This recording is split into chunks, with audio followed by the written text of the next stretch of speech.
Hailey Winslow is looking at how people are working and playing in these conditions. Elizabeth Campbell's checking on those who had to protect plants and animals against freezing temperatures. But we begin our coverage with Chief Meteorologist John Gunn. In this cold weather, it's easy to want to stay inside all day. Well, some people don't have a choice. They have to brave the cold day for their work.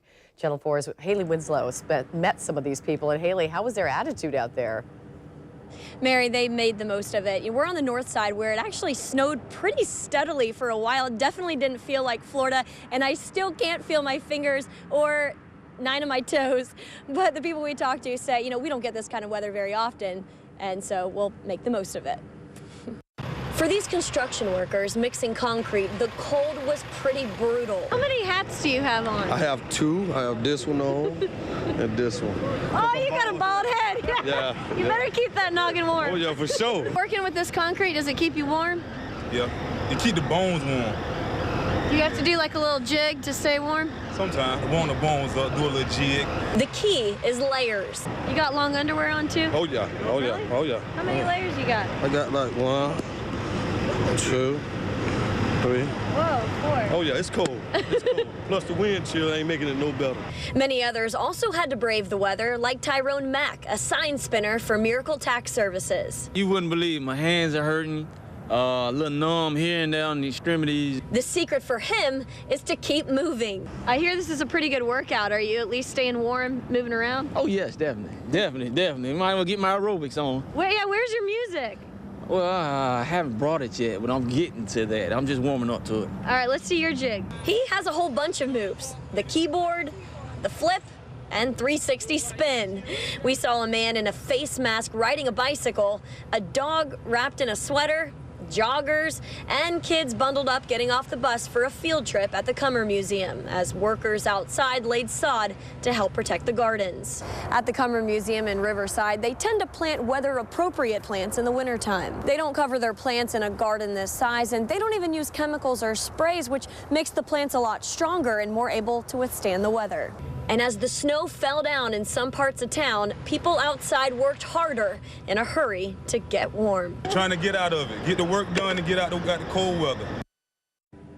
I'm at the Caddyshack Ranch Wildlife Sanctuary on the north side, where the lions and tigers here can't really get out of the cold. Coming up at 6, I'll take you inside the cages and see how they're handling the cold and introduce you to one lion that was so excited he lunged at me.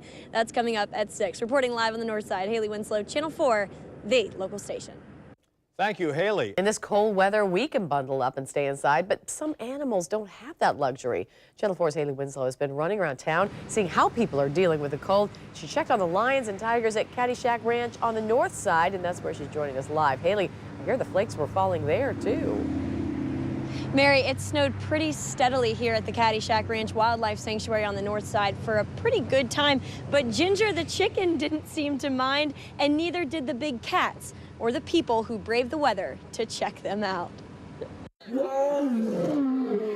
The second the lions roared, the flurries fell as the tigers in the next cage over roll around in recycled Christmas trees. I like to see it because the cats get real frisky, everybody gets fluffy and fuzzy, so it's fun to see. These tigers love the cold. They'll swim when their pools are iced over and can withstand weather down to -40 degrees. Lions are more particular. This is Tao. He's about 14 years old. He doesn't like the cold as much as the tigers, do you? But he's choosing to be outside, and if it gets really cold, he can go into his den in the back. Right, Tao? I won't be accompanying him in that den. Some of the other dens volunteers stack with cedar chips because those cats get cold, like this black Asian leopard. Really, the reaction afterwards is the best. They love the smell. Outside her den, Sheba the bobcat was shivering. And then one side we have all these donated blankets. She really only likes them when they're washed with Tide. And then underneath is all cedar chips, so it's actually very warm underneath there. And we also add blankets to some of the smaller cats and heat lamps as well. Runty wants a blanket too. The animal at Caddyshack that gets the coldest is the coatimundi in the raccoon family from Central and South America. But Callie was found in a garage in Callahan. And thanks to the volunteers at Caddyshack, where the sole source of income comes from admissions and private donations, she and the rescue cats have a warm place to sleep. At about 9, 10 o'clock, we were out here turning on all of our heat lamps, making sure all the bulbs work, locking cats down, giving them a little extra food to stay warm. More food in their belly makes them stay a little bit warmer. A little bit of food in about an hour, volunteers will give these cats 700 pounds of food. That's 200 more than usual. I think Ginger's a little hungry. She's trying to escape from me, so we're gonna let her get something to eat. Reporting live on the north side at Caddyshack, Hailey Winslow, Channel 4, the local station. That chicken is just ready to roost, Hailey. Also stuck out in the cold today, many people whose jobs force them to be outside